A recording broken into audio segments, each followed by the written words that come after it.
My name's Lieutenant Tiffany Nielsen, Tiffani, and I'm here with Trooper Kristie Sue Hathaway, and I'll let her spell her name. She was the trooper involved in the crash that occurred last night. There's some things we will be able to share, but there's some things we won't discuss, like level of injuries, just due to the pending criminal investigation that we're going to conduct. But thank you for coming. We're here today because we want to discuss the roadways, the conditions that Minnesota drivers have been dealing with the last 30 hours, and the conditions that troopers, police, and fire have also been dealing with the last 30 hours. To put it in perspective, in the last 30 hours, troopers have responded to 855 incidents around the state.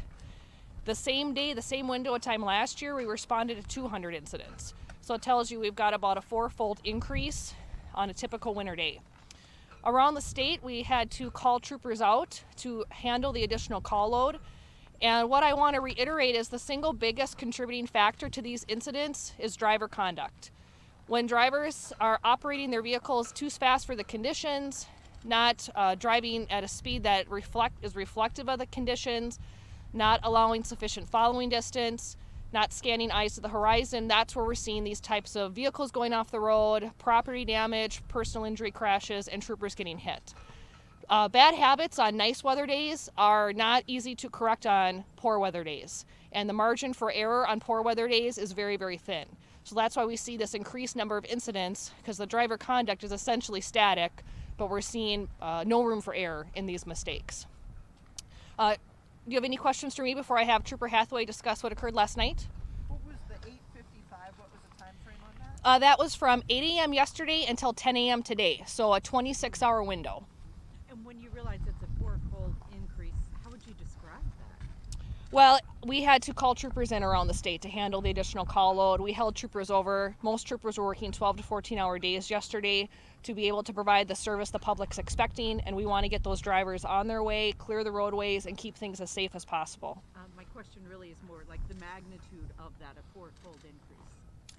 It's huge. I think this weather event affected not only the 1,000 people that were involved in incidents, but hundreds of thousands of people in Minnesota yesterday. How so?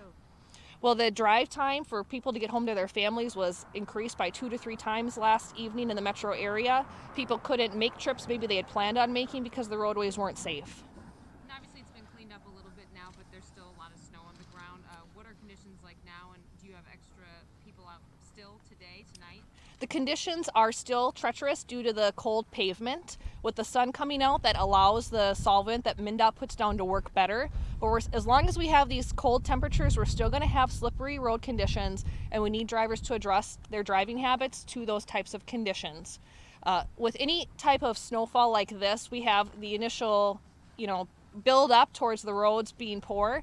We have got the incidents that happen, and then we have the cleanup mode, which is what we're in right now. MnDOT is still out providing the sand and salt we need on the roadways, and the troopers are responding to those residual type incidents from that cleanup mode. You mentioned 855 wrecks. How many injuries during that time frame? There were 110 injuries. How many spinouts? The spinouts was 610. No fatal? How many fatal?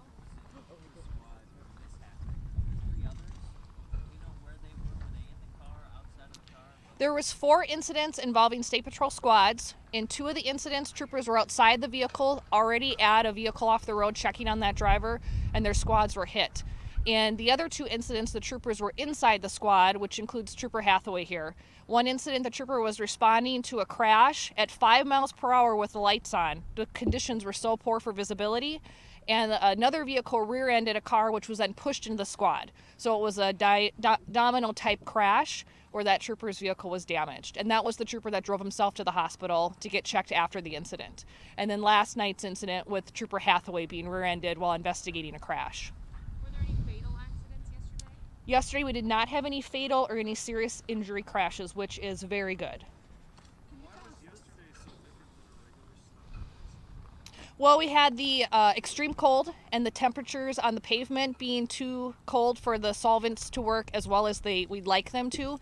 But I also think the time of the snowfall started a little bit after the morning rush hour, so people were at work and the snowfall continued, and as people were leaving work, we had a high number of people on the roadways and also the compromised road conditions at the same time. So that contributed to that rush hour last night lasting for several hours. Can you tell us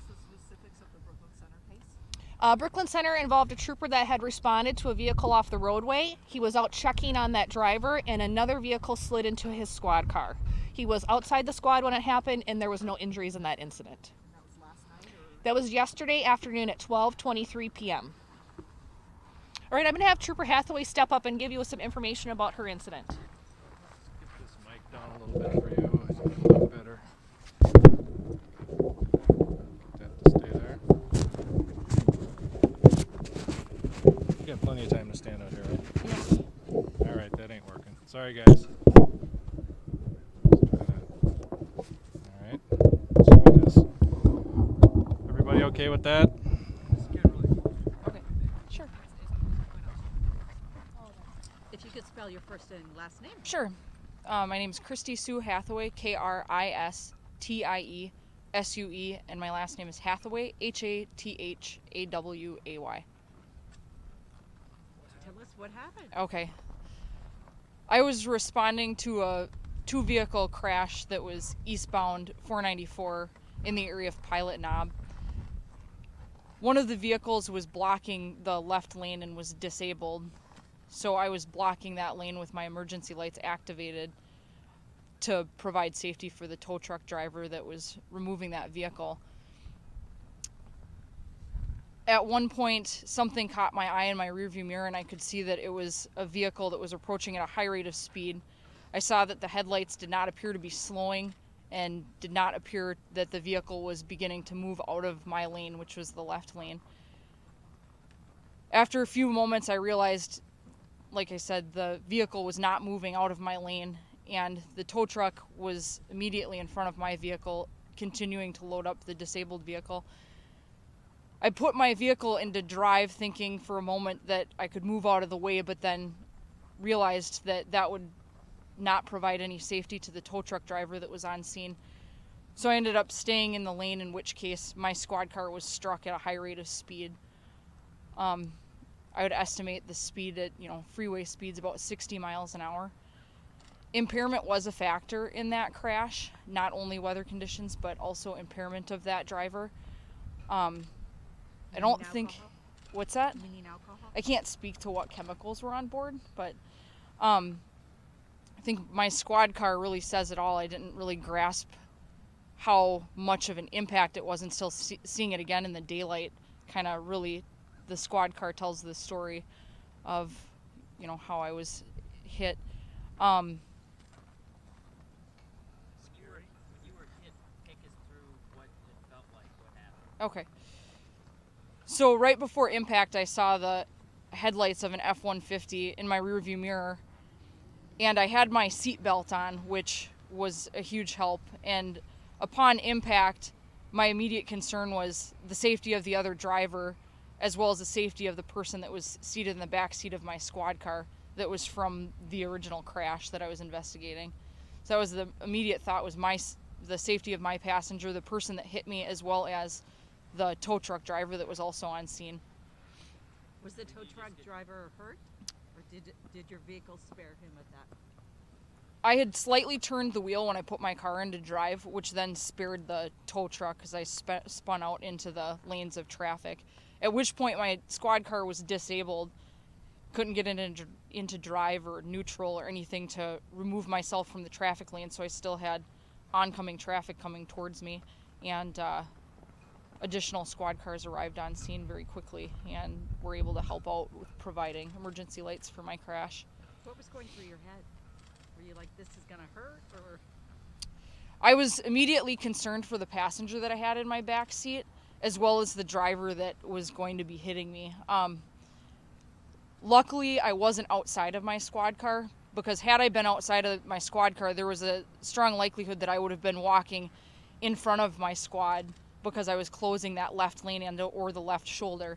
Because of the location I was in on 494, there wouldn't have been a lot of options for me to get out of the way of my squad car spinning out, because there's a median barrier on one side, and that's what I was up against. So I wouldn't have had an opportunity to run out of the way. So things could have been a lot worse had I not been in my squad car and been out investigating the crash further. But knowing you were sitting in your squad car, watching the headlights come up, what kind of went through your mind, your feelings were? You know, you're human. You're trained, but you're human. Right. The moment before I was hit, I still was holding out hope that he would swerve or slow down, you know, dissipate some speed that would, you know, cause the impact to be less, but he just kept going. There was no indication that he had braked or attempted to change lanes. Let's do one more question for Trooper Hathaway. Your injuries. I know you were released with non-threat, but I mean, what kind of injuries did you have? Because there's still a criminal investigation involved, I can't discuss the specifics of the injuries that I had. So sorry about that. One of my partners took me to the hospital, so not via ambulance. Is this the first time something like this has happened to you? This is the first time that I was hit. You know, getting into this job, you realize that it's not about if you're going to be hit, you're going to be hit. It's just about when. So I was pretty lucky to have been seated in my squad car with my seatbelt on. May I add one more thing? So thank you for coming out. I do appreciate, because we do want to get this message to the public. The things drivers can do to help us do our job safely is reduce speed, allow additional following distance, eliminate distractions, and of course never choose to use alcohol or drugs while driving. And in all 4 of these incidents that occurred at the State Patrol last night, all of them were preventable and none of them needed to have occurred. And we're very fortunate we did not have any troopers seriously hurt, and we're grateful for that. So, okay. One point